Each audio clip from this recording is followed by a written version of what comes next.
Todos tenemos una idea bastante clara de los marines espaciales, ¿verdad? Son esos gigantescos e invencibles supersoldados, los ángeles de la muerte del emperador, que llegan en el último minuto y salvan el día. Pero a pesar de que dejan su humanidad en la sala de operaciones, los marines espaciales son igual de extraños y brutales que los humanos que protegen. Y en muchos casos, incluso más. Capítulos enteros están dedicados a matar a un solo enemigo, o a vigilar a otros capítulos, a ser asesinos, o a adorar a los muertos. Y resulta que estos son algunos de los capítulos más poderosos de la galaxia. Así que vamos a correr el telón y echar un vistazo más de cerca a los 10 capítulos de marines espaciales más poderosos. Si hay un capítulo que se niega a morir, sin importar las probabilidades, los enemigos, o incluso la propia Inquisición, son los desgarradores de carne. Como sucesores de los ángeles sangrientos, llevan los mismos defectos genéticos que todos los hijos de Sanguinius, pero en una forma mucho más extrema. Con la sed roja y la rabia negra teniendo un control tan fuerte sobre el capítulo, cada batalla arriesga que varios marines pierdan el control. Mientras que la mayoría de los ángeles sangrientos luchan por suprimir estos instintos, los desgarradores de carne han aprendido a canalizarlos, convirtiendo esa furia en un arma en lugar de dejar que los destruya por completo. Pero eso no siempre fue así. Dentro del Imperio, los desgarradores de carne son temidos casi tanto como respetados, ya que su historia está marcada por incidentes de fuego amigo. Con el tiempo, esto les ha ganado enemigos poderosos, sobre todo los lobos espaciales, quienes simplemente se niegan a creer que hayan cambiado, y elementos de la Inquisición que han pasado milenios intentando investigar o atacar abiertamente al capítulo. A pesar de esa presión, los desgarradores de carne han perdurado. Han estado bajo escrutinio durante casi 5000 años, pero ninguna investigación ha logrado condenarlos de manera concluyente, principalmente porque aquellos que presionan demasiado, a menudo terminan sufriendo accidentes ellos mismos. También ayuda que el capítulo ha estado en un largo camino de recuperación, desde la promoción de su actual maestro de capítulo, Gabriel Seth. Seth tomó el mando cuando los desgarradores de carne estaban al borde de la extinción, abandonados por las fuerzas imperiales aliadas y perdiendo enormes cantidades de hermanos de batalla a causa de la rabia en cada batalla. Seth ideó una forma brillante de sacar a su capítulo del borde de la extinción, que fue en partes iguales relaciones públicas y control de la ira. El primer paso fue quitarles la presión. Para finales del M4, cuando Seth fue elegido maestro de capítulo, la mayoría de los imperiales ni siquiera entraban en combate si los desgarradores de carne estaban presentes. Seth decidió que esto en realidad era algo bueno, y empezó a aceptar misiones donde no hubiera testigos aliados, razonando que si no había nadie para ver a sus hermanos volverse locos o dentro del alcance de los Volters, entonces su reputación de ser más peligrosos que el enemigo empezaría a desvanecerse. Esto significaba que los Flesh Tearers tenían que aceptar las misiones que nadie más quería porque eran demasiado peligrosas o poco gloriosas. Pero ese era el menor de sus problemas, así que aceptaron esas misiones con gusto. Luego, Seth tenía el problema más urgente, la furia misma. Gracias al creciente número de hermanos que caían ante la rabia negra, los sacerdotes sanguinarios de los Flesh Tearers creían que al capítulo no le quedaban más que unas pocas décadas antes de que sus pérdidas los alcanzaran. Seth no tenía idea de si podía detener eso, pero al menos quería que se fueran con algo de honor, y eso significaba que tenía que averiguar cómo sacar el mejor provecho de los guerreros que tenía. El entrenamiento cruzado se convirtió en una gran ventaja para los Flesh Tearers. Cuando la mayor parte de tu fuerza enloquece y muere cargando a ciegas en peleas que no pueden ganar, es un poco difícil tener veteranos. Y de hecho, para finales del milenio 41, era casi imposible encontrar un Flesh Tearer que tuviera más de 2 siglos de edad. Esto significaba que muchos marines activos estaban entrenados en una amplia variedad de cosas: tratamientos médicos, reparación de equipo de guerra, guía espiritual, todo ese tipo de cosas divertidas. No sería raro que un sargento promedio tuviera tanta capacitación como los aprendices de apotecario, tecnomarines y capellanes de cualquier otro capítulo. Esto ha llevado a los Flesh Tearers a ser increíblemente resistentes y capaces de actuar por su cuenta sin ayuda. Su papel en la defensa de Baal es un claro ejemplo, donde lucharon con una agresión tan implacable que incluso los tiránidos se vieron obligados a retroceder a pesar del pequeño número del capítulo. Pero eso no significa que todo haya sido fácil para el capítulo o para Seth. Los Flesh Tearers han enfrentado un declive constante, tal como sus sacerdotes pensaban que sucedería, con semilla genética degradada y números peligrosamente bajos debido a las bajas en el campo de batalla, lo que hizo que cayeran a menos de la mitad de su fuerza antes de que el regreso de Guilliman trajera nuevos refuerzos primaris. El conflicto interno solo ha empeorado las cosas, y Seth ha tenido que lidiar con desafíos de sus propios capitanes, incluyendo cuestionamientos a su liderazgo e intentos de asesinato en su contra. Esa lucha continúa en la era actual. Seth ha sido abiertamente desconfiado de los refuerzos primaris enviados por Guilliman, sometiéndolos a duras pruebas para asegurarse de que no sucumban a la misma maldición. mientras que el capítulo mismo ha soportado el aislamiento y una guerra casi constante desde la apertura de la Gran Grieta, con su mundo natal aislado y bajo amenaza durante años. Bajo circunstancias normales, cualquiera de estas presiones habría destruido a un capítulo, pero con los Flesh Tearers han sobrevivido a todas ellas gracias a una combinación de resistencia obstinada y pura fuerza de voluntad. Los Carcharodons Astra, también conocidos como los tiburones espaciales, son uno de los capítulos más temidos y misteriosos del Imperio. Operando en los confines más lejanos del espacio imperial, los Carcharodons patrullan las regiones del vacío profundo, lejos de las líneas de suministro, refuerzos o supervisión. Este aislamiento los ha convertido en un capítulo que sobrevive con lo que tiene, lo que hace que su eficacia sea aún más impresionante. Al igual que los tiburones, los Carcharodons son pacientes, fríos y brutalmente eficientes. Cuando un enemigo se niega a enfrentarse, cuando se esconde, se dispersa o intenta evitar una guerra abierta, los Carcharodons los sacan y atacan con la máxima violencia. Aplican esta mentalidad en todas sus operaciones, usando métodos tan despiadados que incluso los Drashari, maestros de la crueldad, han sido quebrados bajo interrogatorio por el capítulo. A pesar de que aparentemente tienen raíces que se remontan hasta la Gran Cruzada, su brutalidad no fue ampliamente conocida hasta la Guerra de Badab. En el cúmulo de Endymion, a los Carcharodons se les encargó llevar a los notoriamente escurridizos guerreros Mantis bajo custodia imperial. Los guerreros Mantis son sucesores de los Cicatrices Blancas y eran expertos en la guerra de golpe y fuga. Así que los Carcharodons desataron una campaña de tierra arrasada en los mundos controlados por los Mantis tan severa que los obligó a entrar en batalla abierta. Lo que parecía ser una agresión descontrolada no lo era en absoluto. Los tiburones espaciales habían planeado la situación, atrayendo a su enemigo a pelear bajo sus propios términos. Y los resultados fueron decisivos.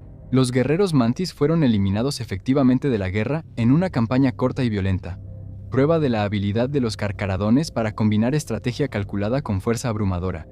Es este equilibrio entre precisión y brutalidad lo que los ha convertido en una herramienta favorita en campañas de exterminio, incluyendo acciones como la Guerra del Falso Primarca.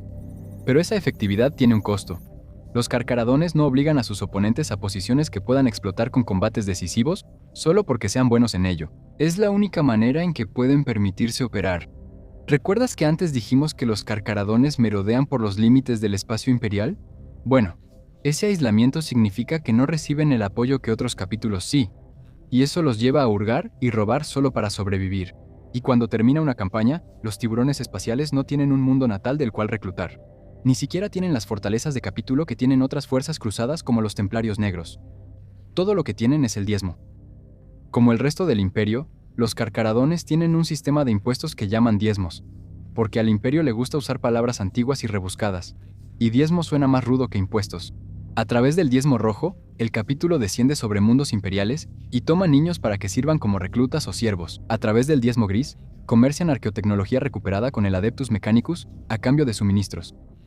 Y gracias a su ayuda en la Guerra de Badab, se les otorgó el mundo de Útica, antes hogar de los guerreros Mantis, ahora forjado de nuevo en un duro campo de reclutamiento para el capítulo. Pero este no es un mundo natal para el capítulo viajero espacial. Es más como un planeta donde no tienen que pedir permiso para realizar sus diezmos. Estas prácticas los mantienen operativos, pero comprensiblemente los hacen impopulares entre otras fuerzas imperiales. Y debido a este método de refuerzo, los Carcharodones no están preparados para las largas guerras de desgaste que tan a menudo vemos en la sombría oscuridad del lejano futuro.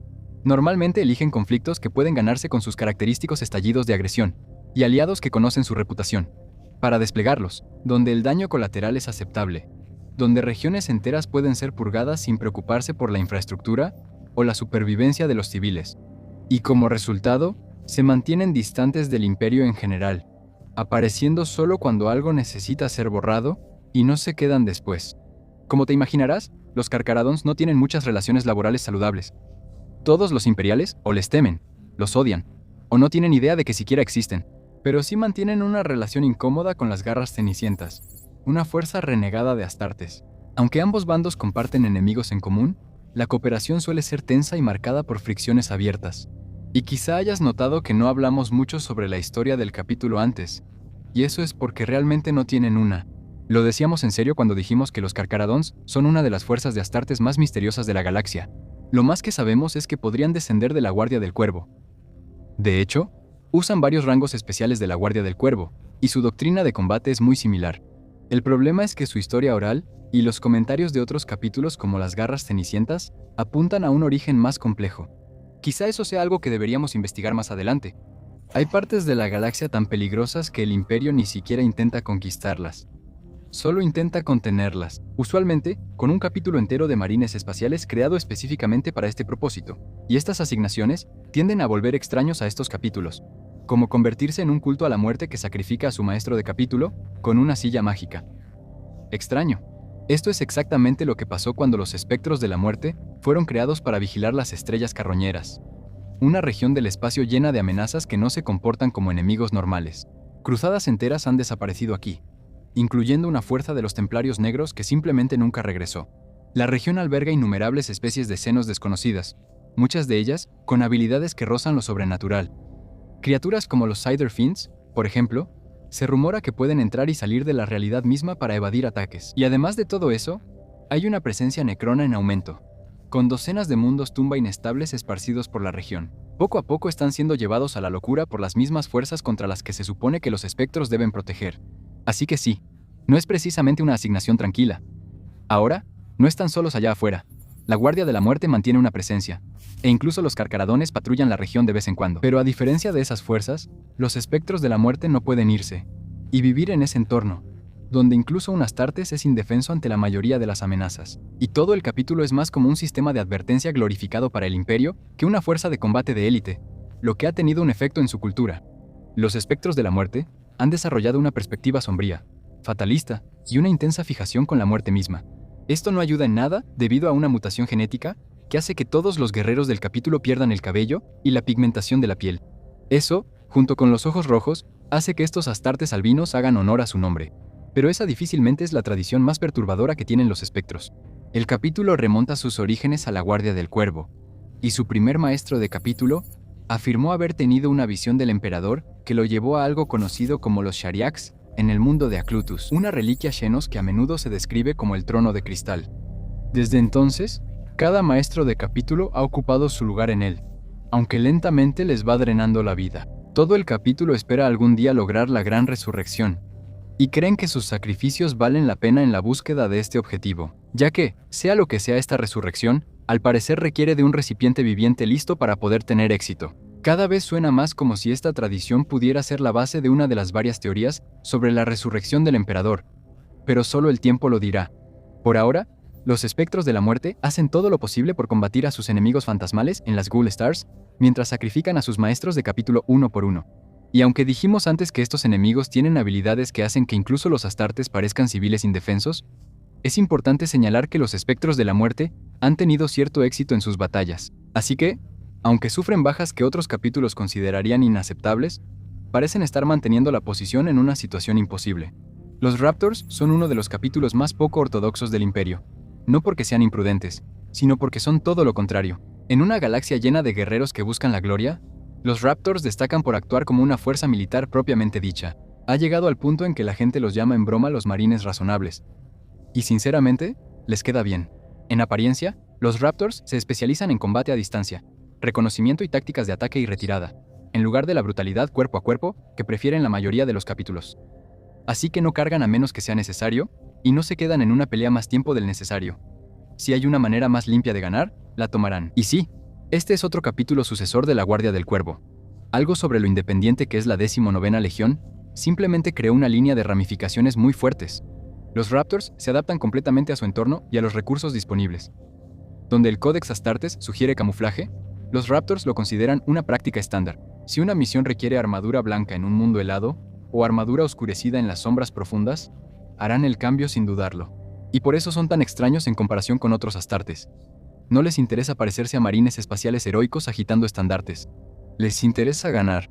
Siguiendo con eso, los Raptors ponen un fuerte énfasis en el pensamiento independiente. Sus escuadrones a menudo se organizan de maneras poco convencionales, adaptados a las necesidades de una misión específica, en lugar de seguir la tradición. Esa flexibilidad les permite operar con un nivel de eficiencia que la mayoría de los capítulos simplemente no pueden igualar, y esa eficiencia se refleja en cómo utilizan sus recursos. Los Raptors son conocidos por lograr resultados con una fuerza mínima, no porque les falte equipo o personal, sino porque son muy buenos para no desperdiciar ninguno de los dos. En campañas recientes, han utilizado infiltración, asesinato, rebelión e incluso maniobras políticas para desestabilizar mundos enteros, incluyendo llevar un planeta controlado por los Tau al borde del colapso sin comprometerse a una invasión total. Sus oficiales reflejan esa misma filosofía. Los capitanes de los Raptors se sienten cómodos dirigiendo campañas de guerrilla prolongadas con fuerzas limitadas, aplicando presión constante hasta que el enemigo se quiebra.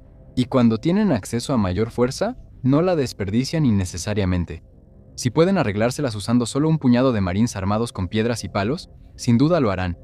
Ese enfoque sensato se extiende más allá del campo de batalla también. Durante la guerra de Badab, los Raptors no mostraron resistencia cuando el mando general de las fuerzas leales fue entregado a los Red Scorpions. Y cuando Roboute Guilliman regresó, rápidamente reconoció su valor, desplegándolos en varias flotas de la Cruzada Indomitus como exploradores avanzados y unidades de reconocimiento. En todos los aspectos de su labor, los Raptors van en contra de los clichés típicos de los marines espaciales. No usan colores innecesariamente brillantes, ni hay susceptibilidades que cuidar. Son simplemente soldados, así de sencillo. Seamos honestos, amigos, los Minotauros siempre iban a estar en esta lista. Haber sido creados específicamente para destruir capítulos problemáticos prácticamente lo hace obligatorio. Y aunque esta lista sí incluye algunas de las únicas fuerzas de Astartes en el Imperio que tendrían alguna posibilidad de sobrevivirles, estamos bastante seguros de que aún así necesitarían ayuda contra estos maniáticos. Los Minotauros se describen mejor como los perros de ataque leales de los altos señores de Terra.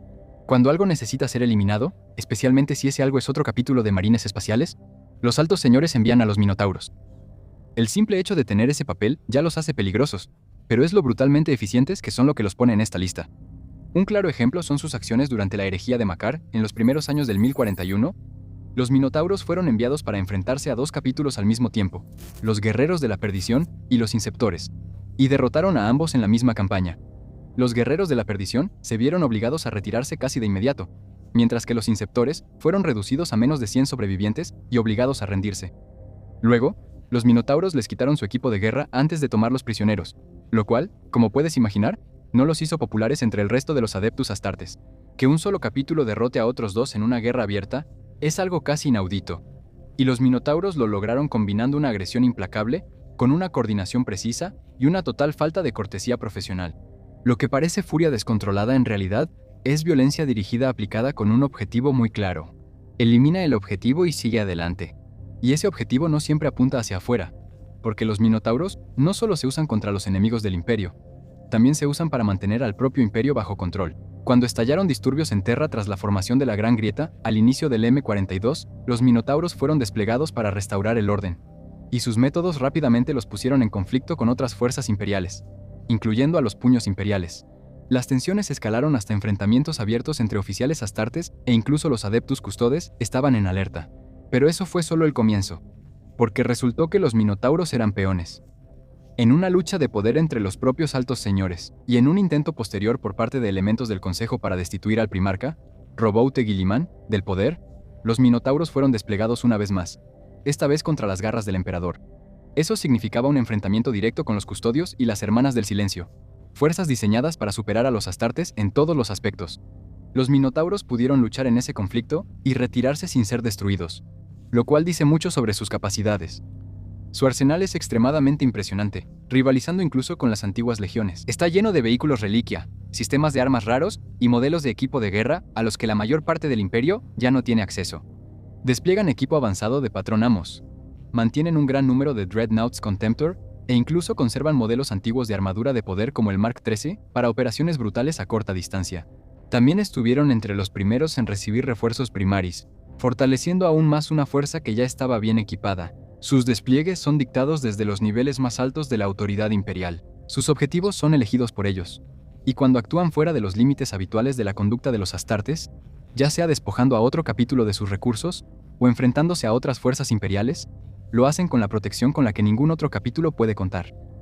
Incluso su existencia continua apunta a algo inusual. Los orígenes de los Minotauros no están claros, y a diferencia de la mayoría de los capítulos, hay muy poco confirmado sobre su linaje. Algunas teorías sugieren una conexión con la semilla genética que plantearía serias dudas si se llegara a comprobar. Pero si descender de traidores y aún así poder caminar sin ser cuestionados no es una muestra de lo poderosos que son los Minotauros, entonces no sé qué lo sea. Los demonios están entre los peores enemigos que un marine espacial puede enfrentar, capaces de quebrar incluso a los guerreros más fuertes tanto física como mentalmente. Sin embargo, para los exorcistas, ese tipo de encuentro no es el peor escenario posible. Es su pan de cada día. Durante uno de sus primeros encuentros registrados con la disformidad, el liderazgo del capítulo fue expuesto directamente a la posesión demoníaca. Su maestro de capítulo, Enoch, fue poseído, pero en lugar de perderse, logró resistir y finalmente expulsar a la entidad con la ayuda de su bibliotecario jefe, recuperando el control total de su cuerpo. Ese momento atrajo la atención de una facción radical dentro del Ordo Malleus, conocida como los Platonianos, quienes vieron algo inusual en la capacidad del capítulo para soportar lo que debería haberlos destruido. En lugar de condenar a los exorcistas, la Inquisición vio un tipo diferente de arma contra el caos, y eligió cultivar esa resistencia. El resultado fue una de las doctrinas de entrenamiento más extremas en el imperio. Para convertirse en un hermano de batalla completo, cada exorcista debe someterse a una posesión demoníaca a propósito, y luego expulsar a la entidad por pura fuerza de voluntad. ¿Mencionamos que los exorcistas son sucesores de los puños imperiales? La obstinada negativa a ser poseídos por demonios literales tiene mucho más sentido en ese contexto. Pero sigue siendo extremadamente brutal, y muchos iniciados no sobreviven al proceso. Aquellos que sí sobreviven a la experiencia salen con un nivel de resistencia mental contra la disformidad que pocos otros astartes pueden igualar. Ahora, como te imaginarás, este enfoque moldea a todo el capítulo. Los exorcistas no solo están entrenados para luchar contra demonios, están condicionados para resistirlos, lo que los hace muy confiables al enfrentar incursiones del caos, levantamientos de cultos y astartes herejes. Su odio hacia los poderes ruinosos se refuerza por la experiencia directa, y su disciplina se basa en haber soportado ya lo que a la mayoría de los marines espaciales se les enseña a evitar a toda costa. Pero hay consecuencias. El capítulo mantiene compañías adicionales de exploradores para compensar las pérdidas de sus pruebas, y no es raro que los exorcistas desplieguen neófitos en funciones que otros capítulos reservarían para hermanos de batalla completos. Aunque esto podría parecer ineficiente en teoría, les permite mantener operaciones a pesar de su duro proceso de reclutamiento, y les da un mayor grado de flexibilidad que otras fuerzas de marines espaciales, especialmente otros hijos de Dorn. Su relación con la Inquisición es una parte importante de su labor. Los exorcistas son vigilados de cerca, y el capítulo toma medidas deliberadas para asegurar que sus guerreros permanezcan libres de mutaciones o corrupción persistente después de la posesión. Su supervivencia continua depende de mantener ese equilibrio, ya que operan justo al límite de lo que el imperio considera aceptable. Y estoy seguro de que está muy claro que si se encuentra cualquier rastro de corrupción, todo el capítulo sería destruido por las mismas personas que les dan órdenes. Desde la época de Sigismund, el primer campeón del emperador, hasta el alto mariscal Helbrecht, los templarios negros continúan con las tradiciones de cruzada de los puños imperiales, y se definen por una devoción absoluta al emperador y un impulso constante de buscar y destruir a sus enemigos. Estoy seguro de que ninguno de ustedes se sorprende de que los templarios estén en esta lista, ya que han sido parte de cada campaña importante en la historia imperial, desde la defensa de Terra durante la Guerra de la Bestia, hasta la era de la apostasía y el campo de batalla eterno de Armagedón. Esto también explica por qué regresarían a lugares como las estrellas necrófagas después de perder flotas enteras ahí, tomando las pérdidas catastróficas como un desafío en lugar de una advertencia. Ese nivel de celo normalmente acabaría con un capítulo, pero los templarios negros evitan ese destino porque no operan como un capítulo normal. En lugar de mantener una estructura fija o fundar capítulos sucesores, se dividen en cruzadas, fuerzas independientes que pueden ir desde pequeños grupos de especialistas hasta grandes huestes de guerra. Estas cruzadas se lanzan, refuerzan o redirigen constantemente, lo que permite a los templarios negros luchar en múltiples zonas de guerra al mismo tiempo sin necesidad de reunir toda su fuerza en un solo lugar. Así es como evitan el Codex Astartes, al que ignoran activamente. Usan formaciones no estándar, confían en sus propias estructuras de rango y protocolos, y su número es mucho mayor de lo que debería ser un capítulo estándar. Esa es la verdadera razón por la que son tan fuertes.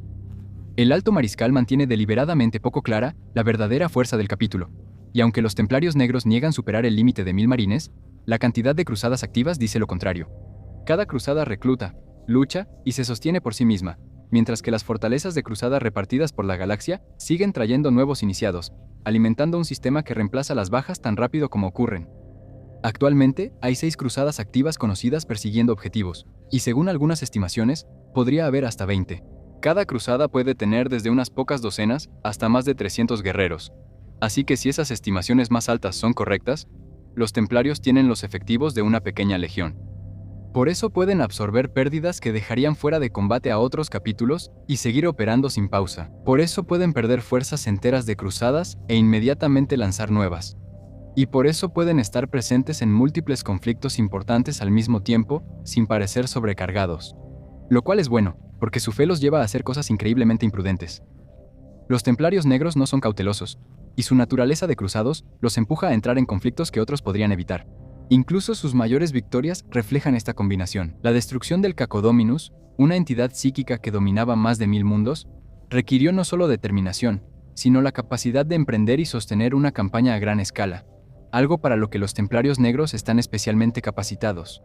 Y sí, también hay guerreros increíbles, con algunos de los mejores espadachines del imperio provenientes de su capítulo. Pero la verdad es que cualquier capítulo puede producir héroes asombrosos. Los templarios son únicos por su gran número, y su obstinada negativa a ser razonables, mientras los enemigos del emperador caminen por su galaxia. Los mentores son un capítulo extraño de clasificar, porque a primera vista no parecen particularmente poderosos. No se despliegan en formaciones masivas, no buscan la gloria en batallas a gran escala, y rara vez luchan como un capítulo completo. En cambio, operan en pequeñas unidades altamente especializadas, a menudo solos. Los mentores fueron creados a partir del linaje de los ultramarines para actuar como multiplicadores de fuerza para el imperio. En lugar de luchar como otras fuerzas de los astartes, se enfocan en hacer que todos a su alrededor sean más efectivos. Utilizan tecnología avanzada, análisis constante del campo de batalla y entrenamiento altamente especializado para controlar cómo se desarrolla una pelea, todo respaldado por tecnología sumamente impresionante.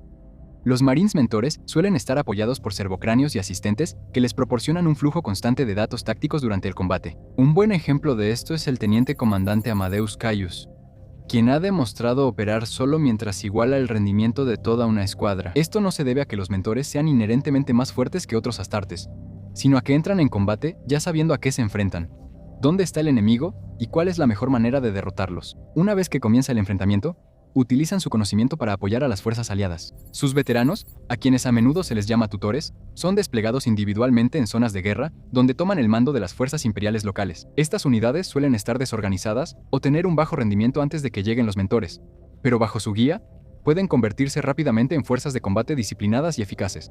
Cuando varios tutores operan en el mismo teatro de operaciones, esos grupos separados comienzan a funcionar como un ejército coordinado, incluso si nunca fue esa la intención.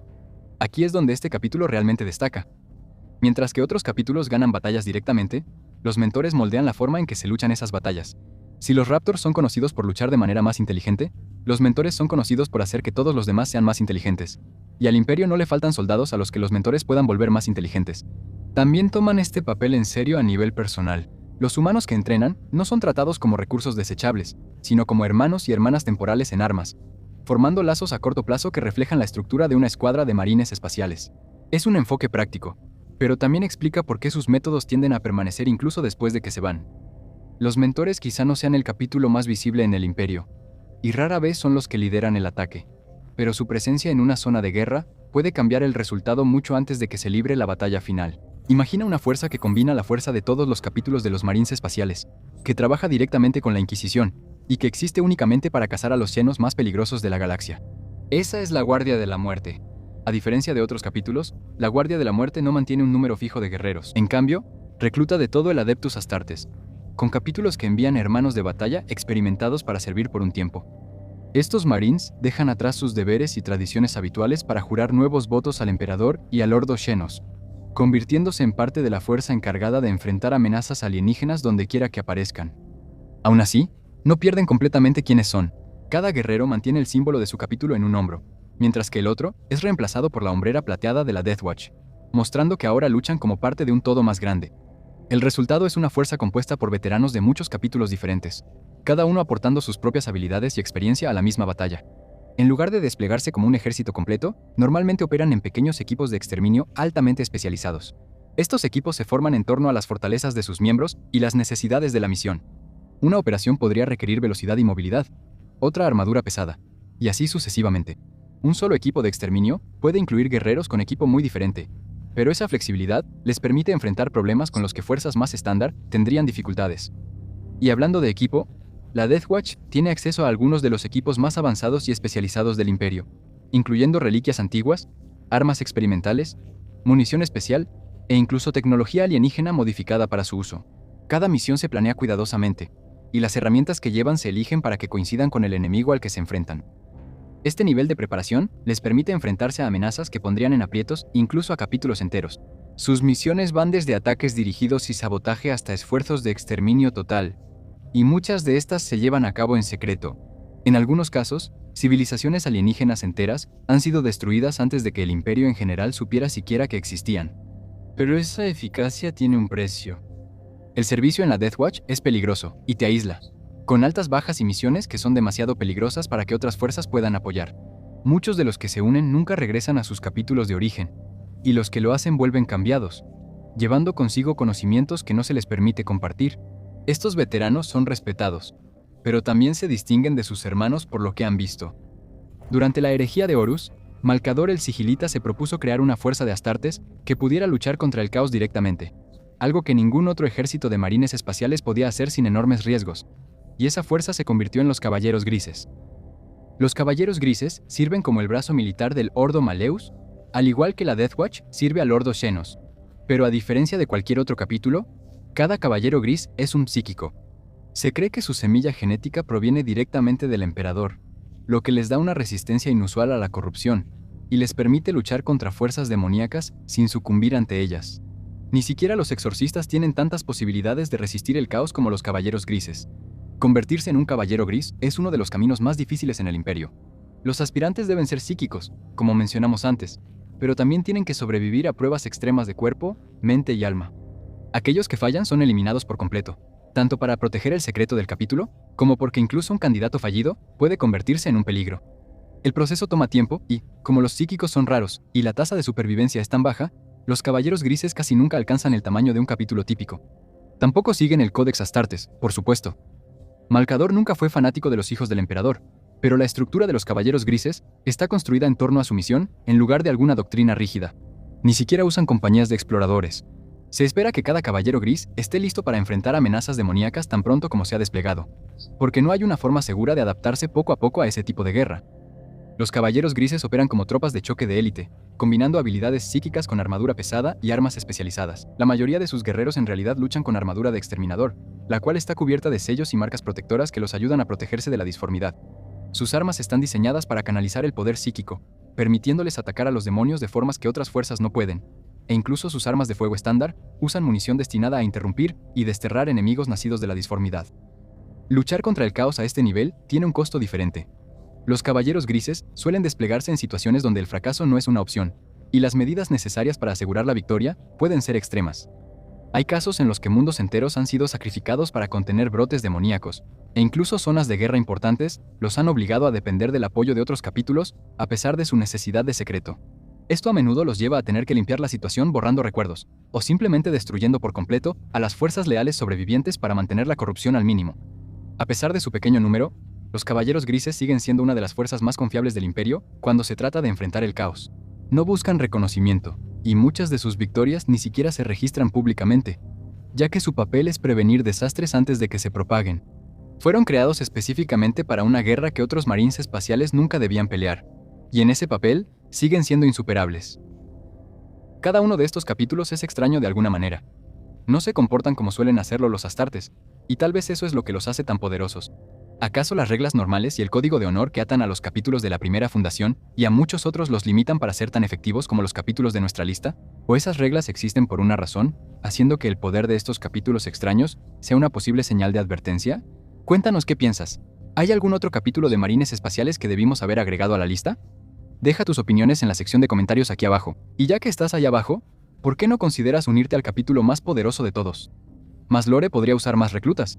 Nuestros iniciados apoyan el funcionamiento del capítulo en sí. Los hermanos de batalla son recompensados con acceso anticipado a nuestras discusiones. Y los maestros de capítulo ven sus nombres grabados al final de cada video, justo como los héroes que ves aquí. Y si eso te parece demasiado, siempre puedes darle like y suscribirte. Todo ayuda al esfuerzo de guerra de Más Lore.